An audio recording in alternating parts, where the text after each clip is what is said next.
Video பார்க்குற எல்லாருக்கும் வணக்கம். இது உங்கள் ரெஸ்லிங் கிங் 2. நான் உங்கள் ரகுமான். நல்லா இருக்கீங்களா எல்லாருமே? ரோமன் ரெயின்ஸ் WWE போகிறாரு அப்படிங்கிற செய்தியெல்லாம் வந்துக்கிட்டு இருக்குது. அதுவும் AEW போக போகிறாருன்னு அதுக்கான ஒரு விளக்கத்தை இப்போதைக்கு ட்ரிபிள் ஹெச் வந்து தற்காலிகமாக சொல்லியிருக்கிறாரு.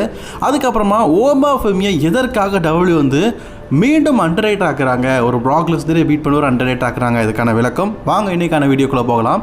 ஃபஸ்ட் டைம் சேனலுக்கு வந்துருக்கோங்க, சப்ஸ்கிரைப் பண்ணிக்கோங்க, பெல் ஐக்கானுக்கு எப்படி மூலியமாக தினமும் ஒரு ரெஸ்லிங் செய்யல தமிழ் மொழியில் தெரிஞ்சுக்கோங்க.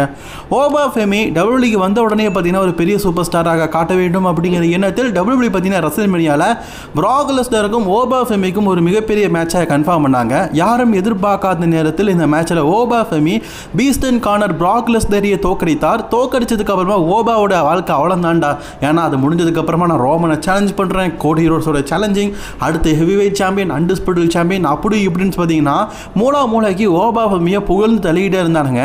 ஆனால் WWE பார்த்தீங்கன்னா இப்போதைக்கு ஓபாவை சேஃபாக வச்சுக்குவோம், அதாவது ஃபியூச்சருக்கு தேவை, ஃபியூச்சரில் வச்சுக்குவோம். இப்போதைக்கு ரோமன் சாம்பியனாக இருக்காரு, கோடி சாம்பியனாக இருக்காரு, இப்போதைக்கு அந்த பக்கம் போக வேண்டாம் அப்படிங்கிறதுக்காக பாதுகாத்தாங்க.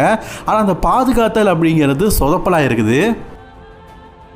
சொதப்பல் எதுலேருந்து ஆரம்பிச்சதுன்னா ரோமன் ரெயின்ஸை சேலஞ்ச் பண்ணதுலேருந்து. ரெஸ்ல்மேனியாவில் ரோமன் ரெயின்ஸை சேலஞ்ச் பண்ணுவேன், அதாவது ரெஸ்ல்மேனியா முடிஞ்சதுக்கப்புறமா நான் ரோமன் ரெயின்ஸை சேலஞ்ச் பண்ணியிருக்கிறேன் அப்படிங்கிற மாதிரி ஓபாஃபெமி சொன்னார். ஆனால் ரோமனுடைய பாதையோ ஜேக்கப் ஃபாட்டிதமும் அன்டிஸ்பியூட்டட் டைட்டிலோட ஸ்டோரியிலோ பார்த்தீங்கன்னா குந்தர்கிட்டயோ போயிடுச்சு. சரி, ராண்டி எங்கே போனார் அப்படிங்கிறது தெரியாமல் அந்த பக்கம் நம்ம முடிச்சுக்கிட்டு இருந்தா இந்த பக்கம் ஓபா என்ன ஆனாரே தெரில. ரெஸ்ல்மேனியாவில் பீஸ்டன் கார்னர் ப்ராக் லெஸ்னர் மாதிரியான ஒரு ரெஸ்லரை பீட் பண்ணி அவர் ரிட்டையர் ஆகிற அளவுக்கு, அதாவது சம்மர் ஸ்லாமுக்கு ப்ராக் லெஸ்னர் வரமாட்டார், இதுதான் அவருடைய கடைசி மேட்ச் அப்படிங்கிற பாணிகள்லாம் போயிட்டு இருக்குது. ப்ராக் லெஸ்னரும் பார்த்தீங்கன்னா ஓபாக்காக பல விஷயத்தை ஒட்டு கொடுத்தாரு. ஓபாவை WWE ஃபியூச்சராக பீஸ்டாக காட்டணும் அப்படிங்கிறதுக்காக பல முயற்சிகள் பண்ணி அவர்கிட்ட தோற்று போனார்.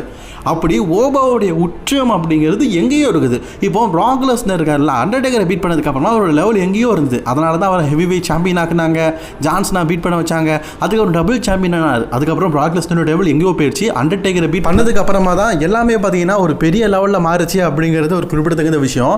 ஆனால் இப்போ ஓபாவை WWE பார்த்தீங்கன்னா கண்டுக்காம இருக்காங்க.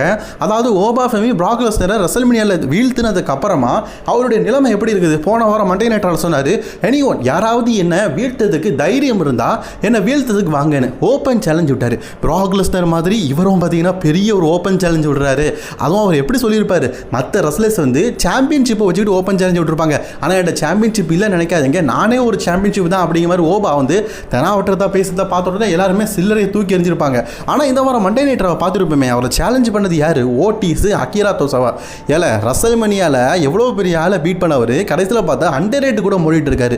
பொதுவாக இதை வின்ஸ் மெக்கன் காலத்தில் எப்படி உபயோகப்படுத்துவார்னா, ரூசேவோ அல்லது NXTலேருந்து ஒரு புது ரெஸ்லர் மான்ஸ்டர் மாதிரி வராங்கன்னா, இப்போ பிரான் ஸ்ட்ரோமனே வச்சுக்கோங்களேன், அவர் மெயின் ராஸ்டருக்கு வராருன்னா ஒரு பெரிய ரெஸ்லரை பீட் பண்ணதுக்கு முன்னாடி சின்ன சின்ன ரெஸ்லர்ஸை பீட் பண்ணி அவர் ஒரு மான்ஸ்டர் அப்படின்னு நிரூபிப்பார்.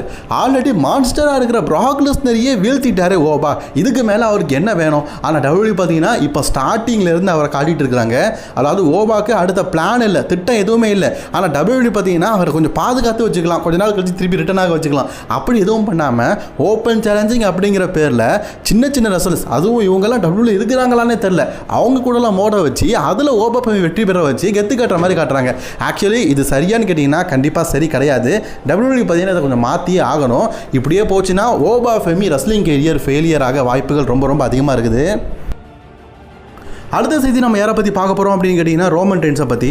ரோமன் ரெயின்ஸ் WWEல கேட்ட காசை பார்த்தீங்கன்னா இப்போதைக்கு TKO குரூப்ஸால் கொடுக்க முடியலை.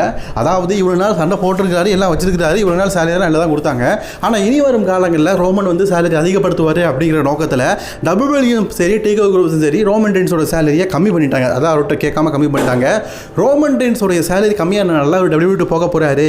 இதுக்கப்புறமா WWEக்கும் ரோமன் ரெயின்ஸ்க்குமான உறவு முடிந்தது. இந்த செய்தியெல்லாம் பார்த்தீங்கன்னா சோஷியல் மீடியாவில் ரொம்பவே வைரலாக போயிட்டு இருக்குது. நிறைய பேருக்கு தெரிஞ்ச விஷயம் தான். இப்போ WWE பார்த்தீங்கன்னா இந்த மாதிரி செய்திகள் ஸ்ப்ரெட் ஆகக்கூடாது. பிகாஸ் WWEக்கும் ரோமன் ரெயின்ஸ்க்கும் பிரச்சனை இருக்குது. அதனால தான் ரோமன் ரெயின்ஸ் பார்த்தீங்கன்னா தன்னுடைய ஷெடியூல்ஸ் எல்லாத்தையுமே கேன்சல் பண்ணிட்டாரு. ஃபுல் டைமராக நான் ஒர்க் பண்ணுறேன் அப்படிங்கிற ஷெடியூல் எல்லாமே கேன்சல் பண்ணார். ஆனாலும் ரோமன் ரெயின்ஸ் கிட்ட கொஞ்சம் பேசி எடுத்து இப்போதைக்கு ஒரு புதிய ஷெடியூல்ஸை ரிலீஸ் பண்ணியிருக்காங்க.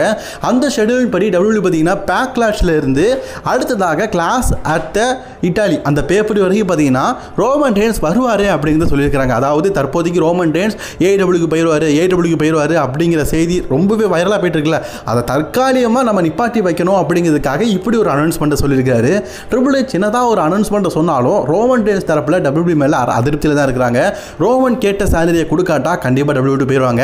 இப்போ AEW தான் பார்த்தீங்கன்னா குஷியாக இருக்கிறாங்க. ஏன்னா ரோமன் ரெயின்ஸ் ஒருவேளை 20 மில்லியன் அதாவது 200 கோடி ரூபா சம்பளம் கேட்டால் கூட அவங்க கொடுக்குறதுக்கு ரெடியாக இருக்காங்க. ஏன்னா ரோமன் ரெயின்ஸை வச்சு அந்த ஒரு ஆளை வச்சே பார்த்தீங்கன்னா அவங்களால 1000 கோடி சம்பாதிக்க முடியும். ஆனால் டீகோ குரூப்ஸுக்கு அப்படி இல்லை. இவனை வச்சு 2000 கோடி சம்பாதிச்சாலும் இவனுக்கு நம்ம எதுக்கு 150 கோடி ரூபா சம்பளம் கொடுக்கணும் அப்படிங்கிற எண்ணம் தான் பார்த்தீங்கன்னா இப்போ டீகோ குரூப்ஸுக்கு இருக்குது.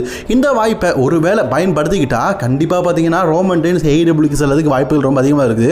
ரோமன் ரெயின்ஸோட கான்ட்ராக்ட் அப்படிங்கிறது ஒரு வருஷ கான்ட்ராக்ட் தான். அதாவது ரோமன் ரெயின்ஸ் WWE கான்ட்ராக்ட் போடுறாருன்னா வருஷம் கான்ட்ராக்ட் போடுவார், வருஷம் சம்பளத்தை கூட்டுவார். அதுக்காக தான் மற்ற ரெஸ்லர்ஸ் மாதிரி மல்டிபிள் இயர் கான்ட்ராக்ட் போடாமல் ஒரு வருஷ கான்ட்ராக்டை போடுவார். இந்த வருஷம் அவருடைய கான்ட்ராக்டும் பார்த்தீங்கன்னா சம்மர் டைம் அதாவது ஆகஸ்டே முடிய போது ஒருவேளை WWE பார்த்தீங்கன்னா அவர் கேட்குற சம்பளத்தை கொடுக்காட்டா தலைவன் WWE விட்டு போகிறதுக்கு வாய்ப்புகள் ரொம்ப ரொம்ப அதிகமாக இருக்குது. ரோமன் ரெயின்ஸ் இதுவரைக்கும் WWE தான் ஒர்க் பண்ணிட்டு இருக்காரு.